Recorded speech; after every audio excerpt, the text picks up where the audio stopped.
উপকূলে আঘাত হেনে স্থলভাগে ঘূর্ণিঝড় আম্পান তাণ্ডব, বিদ্যুৎহীন 10 লক্ষ মানুষ, 7 জনের মৃত্যু। বাড়ছে করোনার বিস্তার, বিভিন্ন স্থানে নতুন রোগী শনাক্ত।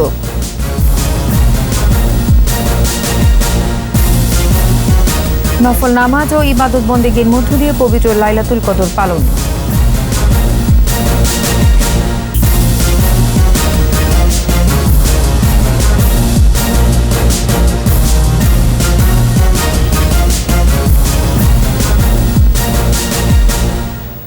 শুনছিলেন ফার্স্ট সিকিউরিটি ইসলাম ব্যাংক লিমিটেড সংবাদ শিরোনাম। আমন্ত্রণ জানাচ্ছি 21 দেশের সংবাদের সাথে আছি আমি নার্গিস মজিদ লিমা। দর্শক, 21 টেলিভিশনের সংবাদ একই সাথে সরাসরি দেখতে পাবেন আমাদের ফেসবুক পেজ www.facebook.com/2124 অনলাইনে। ভারতের পশ্চিমবঙ্গ হয়ে বাংলাদেশের সুন্দরবনে আঘাত হেনে স্থলভাগে তাণ্ডব চালিয়েছে ঘূর্ণিঝড় আমফান। স্থলভাগে আঘাত হানার পর বাতাসের গতিবেগ কিছুটা কমে আসে। আমফানের প্রভাবে বিভিন্ন জেলায় ঝোড়ো হাওয়া ও বৃষ্টি হচ্ছে। জলোচ্ছ্বাসে সাতক্ষীরা ও খুলনার নিম্নাঞ্চল প্লাবিত হয়েছে। বেড়েছে নদ নদীর পানি। এরই মধ্যে যশোর, পটুয়াখালী, সাতক্ষীরা, ভোলা ও পিরোজপুরে মারা গেছে 7 জন। প্রতিনিধিদের সহায়তায় আরও জানাচ্ছেন সমর ইসলাম।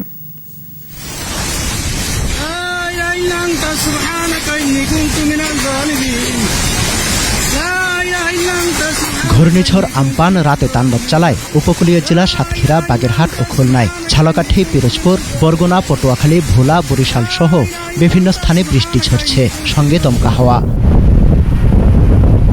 আমপানের প্রভাবে নদ নদীর পানি বেড়েছে 3 থেকে 4 ফুট।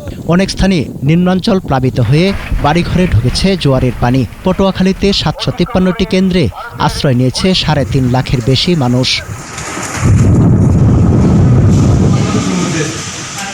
ঝালকাঠির কাঁঠালিয়ায় জোয়ারের পানি স্বাভাবিকের চেয়ে 4 ফুট বৃদ্ধি পাওয়ায় প্লাবিত হয়েছে ঘরবাড়ি ও ফসলি জমি। ভেসে গেছে জলাশয়ের মাছ। 14টি সাইক্লোন শেল্টার ও 38টি শিক্ষা প্রতিষ্ঠানে নদীপাড়ের মানুষদের আশ্রয় দেওয়া হয়েছে।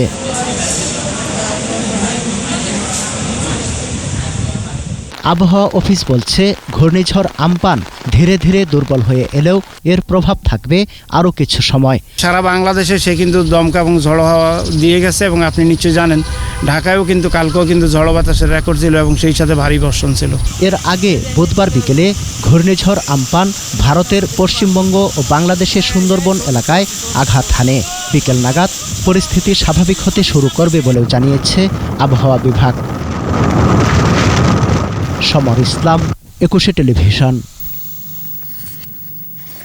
ঘূর্ণিঝড় পরবর্তী অবস্থা জানাতে আবহাওয়া অফিস থেকে যুক্ত হচ্ছেন সহকর্মী মুফিউর রহমান। মুফিউর, আপনি শুনতে পাচ্ছেন? ধন্যবাদ। এই মুহূর্তে আমি আছি বাংলাদেশ আবহাওয়া অধিদপ্তরের অফিসে। এখানে কিছুক্ষণ আগে আমপান বিষয়ে আমাদের একটি ব্রিফিং দেওয়া হয়েছে। এটি ছিল আমপান বিষয়ে সর্বশেষ ব্রিফিং। এখানে বলা হয়েছে আমপান আস্তে আস্তে শক্তি হারিয়ে দুর্বল হয়ে গেছে। এটা এখন অবস্থান করছে দেশের উত্তরাঞ্চলে, অর্থাৎ এটি যদি অ্যাকুরেট বলি, এরা যেটা বলছে যে সেটা হচ্ছে পাবনা, রাজশাহী অঞ্চলে এটি অবস্থান করছে এবং এটি ক্রমশ উত্তর দিকে অগ্রসর হচ্ছে। এটি কেন্দ্রে বাতাসের গতিবেগ সকালে যেটা বলেছিল যে বাতাসের গতিবেগ ছিল ঘন্টায় 60 কিলোমিটার এবং সেটা ক্রমশ 100 কিলোমিটার পর্যন্ত বৃদ্ধি পাচ্ছিল, কিন্তু সেটা এখন কমে কেন্দ্রের মধ্যে বাতাসের গতিবেগ আছে ঘন্টায় 20 কিলোমিটার। এটি এখন স্থল নিম্নচাপে পরিণত হয়েছে। আমপান এখন আর ঘূর্ণিঝড় নেই, এটি এখন স্থল নিম্নচাপে পরিণত হয়েছে এবং সাগরে জোয়ার ভাটা আছে এবং সেই সাথে অমাবস্যা থাকায় জোয়ারের পরিমাণটা একটু বেশি আছে, সেই জন্য জলোচ্ছ্বাসও বেশি হয়েছে।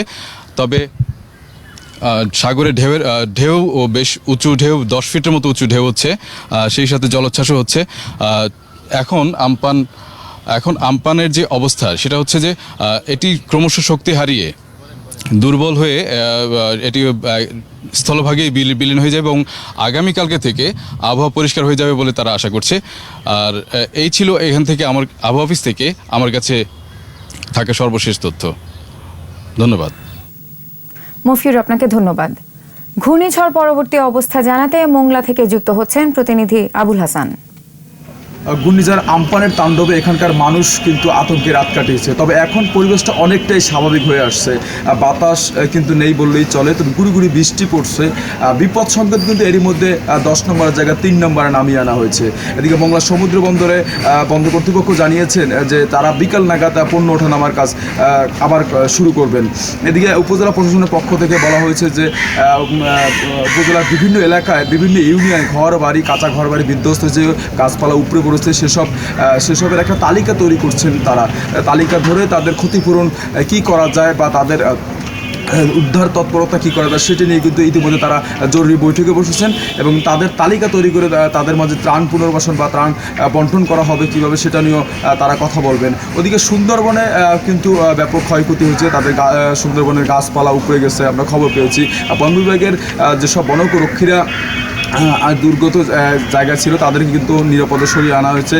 তাদেরও একটা তালিকা করছেন যে কি পরিমাণ ক্ষয়ক্ষতি হয়েছে, সেটা হয়তো আরও 1-2 দিন পরে জানা যাবে। আমাকে কিছুক্ষণ আগে বন বিভাগের পক্ষ থেকেও জানানো হয়েছে। তো এই ছিল আসলে মংলার খবর।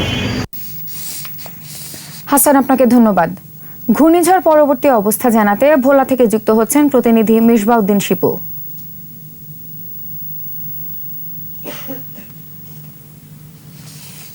জি, আপনি যেমনটা বলছিলেন যে ঘূর্ণিঝড়ের প্রভাব কিন্তু গতকালকে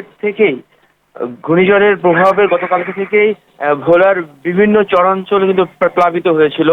আজ সকালে কিছুটা বৃষ্টি হয়েছিল, বৃষ্টি হওয়ার এবং রোদও উঠেছিল। এখন ভোলার রোদ বৃষ্টির ভিতরেই আসলে ভোলার মানুষ আছে।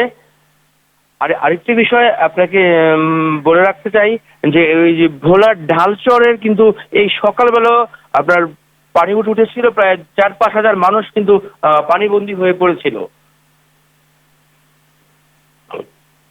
4-5 হাজার মানুষ পানিবন্দী। আমাকে ভোলার জেলা প্রশাসক জানিয়েছেন যে গতকালকে যে ট্রলার ডুবি এবং গাছ পড়ে যে 2 জন নিহত হয়েছেন তাদের পরিবারকে 20,000, 40,000 টাকা করে আর্থিক সহায়তা করা হয়েছে।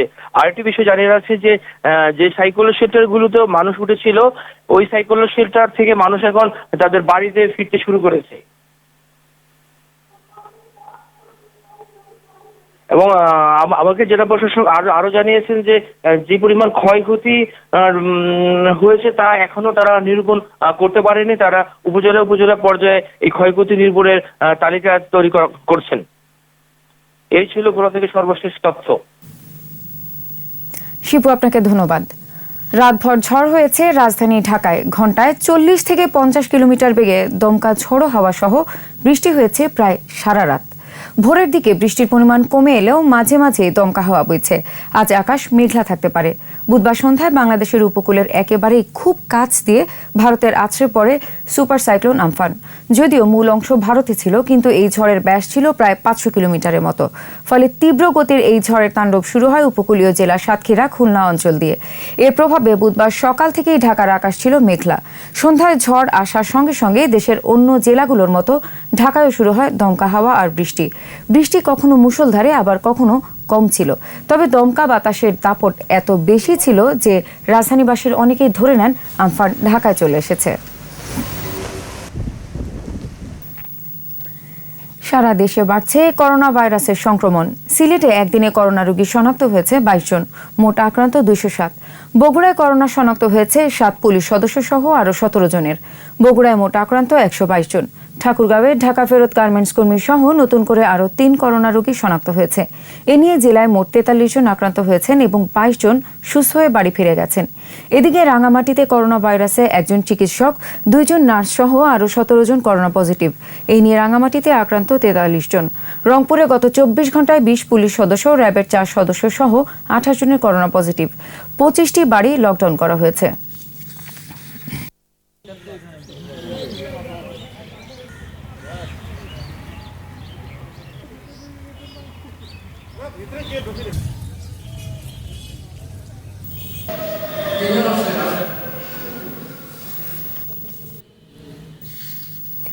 নফল নামাজ, কোরআন তেলাওয়াত ও জিকির আজকারের মধ্য দিয়ে পবিত্র শবে কদর পালন করেছেন ধর্মপ্রাণ মুসলমানরা। এই রাতে পবিত্র কোরআন অবতীর্ণ হয় এবং এই রাতকে কেন্দ্র করে আল কদর নামে একটি সূরা নাজিল হয়। আল্লাহর কাছে গুনাহ মাফের জন্য এই রাত কাটান ধর্মপ্রাণ মুসলমানরা। আল্লাহ বলেছেন, 1000 মাস নফল ইবাদতের চেয়ে শবে কদরের ইবাদত উত্তম। করোনার কারণে এবারে ঘরে বসেই ইবাদত বন্দেগীতে মহিমান্বিত রাত পার করেছেন মুসলমানরা। চিত্রা হরিণের দেখা মেলে সুন্দরবনে। ঢাকা চিড়িয়াখানায়ও এই জাতের হরিণের অভাব নেই। তাই যারা হরিণ পালন করতে চান তাদের জন্য চিড়িয়াখানা কর্তৃপক্ষ দিচ্ছে বিশেষ সুযোগ। বন বিভাগের অনুমতি, পর্যাপ্ত জায়গা আর উপযুক্ত পরিবেশ দেওয়ার শর্ত পূরণ করলে যে কেউ নির্দিষ্ট টাকা জমা দিয়ে হরিণ নিতে পারবেন। মাহমুদ হাসানের রিপোর্ট। চিড়িয়াখানার অন্যতম আকর্ষণ চিত্রা হরিণ। গায়ে ফোটা ফোটা দাগ আর মায়াবী চোখে তাকিয়ে থাকা উচ্ছল এই প্রাণী সজাগ দৃষ্টি নিয়ে ঘুরে বেড়ায় দলবলে। চিড়িয়াখানায় বিশাল পরিসরে রাখা হয়েছে তাদের। দীর্ঘদিনের অবস্থানের কারণে মানুষের সাথে বন্ধুত্ব হয়েছে। ভিন্ন পরিবেশ না থাকায় মানুষের কাছাকাছি থাকতেও পছন্দ করে তারা। তাদের খাদ্যাভ্যাসে আছে ঘাসের পাশাপাশি শসা, তরমুজ, লাউ, কুমড়া সহ প্রায় সব ধরনের সবজি। পর্যাপ্ত খাবার আর পরম যত্ন পাচ্ছে হরিণের দল। চিড়িয়াখানায় হরিণের প্রজননও হচ্ছে, তাই দিন দিন বাড়ছে সংখ্যা। আর এ কারণেই যারা হরিণ পালন করতে চান তাদের জন্য সুযোগ তৈরি করে দিয়েছে জাতীয় চিড়িয়াখানা কর্তৃপক্ষ। তবে পর্যাপ্ত জায়গা থাকতে হবে, দিতে হবে উপযুক্ত পরিবেশ, সেই সাথে লাগবে বন বিভাগের অনুমতি। শর্ত পূরণ করতে পারলেই পাওয়া যাবে জোড়ায় জোড়ায় প্রাপ্তবয়স্ক হরিণ।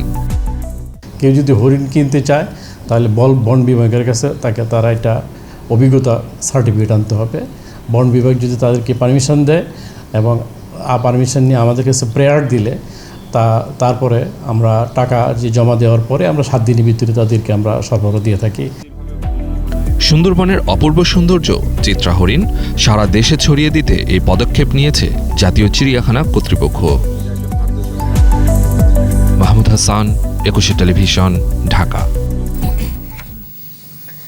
আমবাজারে সামাজিক দূরত্ব আর করোনা ভাইরাসের প্রভাবে ব্যাপারীদের আশা নিয়ে সংশয়ে চাঁপাইনবাবগঞ্জের আম ব্যবসায়ীরা। এমনিতেই ফলন কম, তার উপর করোনার প্রভাব। বেচাকেনা না হলে ব্যাপক লোকসানের আশঙ্কা বাগানীদের। চাঁপাইনবাবগঞ্জ প্রতিনিধি আমিনুল ইসলামের রিপোর্ট, জানাচ্ছেন রত্না জামান। আদিকাল থেকেই রসালো ও সুস্বাদু আমের জন্য খ্যাত চাঁপাইনবাবগঞ্জ। বিরূপ আবহাওয়া, দেরিতে মুকুল আসা এবং করোনার কারণে বাগান পরিচর্যা না হওয়ায় কমেছে ফলন। এই অবস্থায় বেচাকেনা নিয়ে অনিশ্চয়তায় পড়েছেন চাষিরা। করোনা ভাইরাসে যদি আমরা এই বাজারজাত যদি খোলামেলা না করতে পাই তাহলে জেনে আমরা খুব বিপদে দুর্ভিটিতে পড়ে যাব। এই আম যাতে খোলা বাজারে যাতে বাজারজাত করতে পারি আমরা, সেদিকে এই সরকার যাতে নজর দেন। চাঁপাইনবাবগঞ্জ সদর সহ 5 উপজেলায় আম বাগান রয়েছে 33,035 হেক্টর জমিতে। এবার উৎপাদনের লক্ষ্যমাত্রা ধরা হয়েছে 2,39,000 মেট্রিক টন। মৌসুম জুড়ে আম বাণিজ্য হয় 1200 থেকে 1,500 কোটি টাকার। এবার করোনা পরিস্থিতিতে বাণিজ্য নিশ্চিত করতে স্বাস্থ্যবিধি অনুসরণ করে আম পাড়া ও পরিবহনের ব্যবস্থা নেয়ার দাবি জানিয়েছেন ব্যবসায়ী নেতা। করোনা ভাইরাসের কারণে খেতেই পায় না, আম খাবে কিনা, আমের দাম পাবে কিনা, এই জন্য খুবই আম ব্যবসায়ীরা হতাশাগ্রস্ত অবস্থায় বিরাট করছে। তা আমরা সরকারের কাছে দাবি করব যে আম চাষিদের যেন প্রণোদনার আওতায় আনে। করোনা পরিস্থিতিতে আম পরিবহনে চাঁপাইনবাবগঞ্জ ঢাকা রুটে রেলের মালবাহী বিশেষ গাড়ির ব্যবস্থা সহ প্রশাসনের পক্ষ থেকে পদক্ষেপ নেওয়া হয়েছে বলে জানান কৃষি কর্মকর্তা। এই এলাকা থেকে উৎপাদিত আম দেশের প্রত্যন্তরে যাওয়ার জন্য কোন প্রকার বাধার যেন সৃষ্টি না হয়, এই ব্যাপারে আমাদের পূর্ব প্রস্তুতি আছে। রত্না জামান, একুশে টেলিভিশন। শেষ করছি একুশের দেশের সংবাদ। যাবার আগে ফার্স্ট সিকিউরিটি ইসলামী ব্যাংক লিমিটেড সংবাদ শিরোনামগুলো জানিয়ে দিব আরও একবার। উপকূলে আঘাত হেনে স্থলভাগে ঘূর্ণিঝড় আমফান তাণ্ডব, বিদ্যুৎহীন 10 লক্ষ মানুষ, 7 জনের মৃত্যু। বাড়ছে করোনার বিস্তার, বিভিন্ন স্থানে নতুন রোগী শনাক্ত।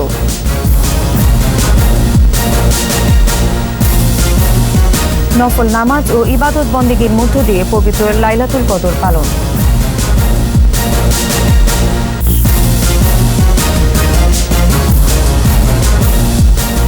সবশেষ খবর জানতে ডায়াল করুন 2021 নম্বরে আর ভিজিট করুন 21tv.com ওয়েবসাইটে। এছাড়া ফেসবুকে লগ ইন করতে পারেন facebook.com/2124 অনলাইনে। এতক্ষণ সাথে থাকার জন্য ধন্যবাদ। পরবর্তী সংবাদ দুপুর 2টায় দেখার আমন্ত্রণ রইল। ঘরে থাকুন, সুস্থ থাকুন, নিরাপদে থাকুন। 21 সাথেই থাকুন।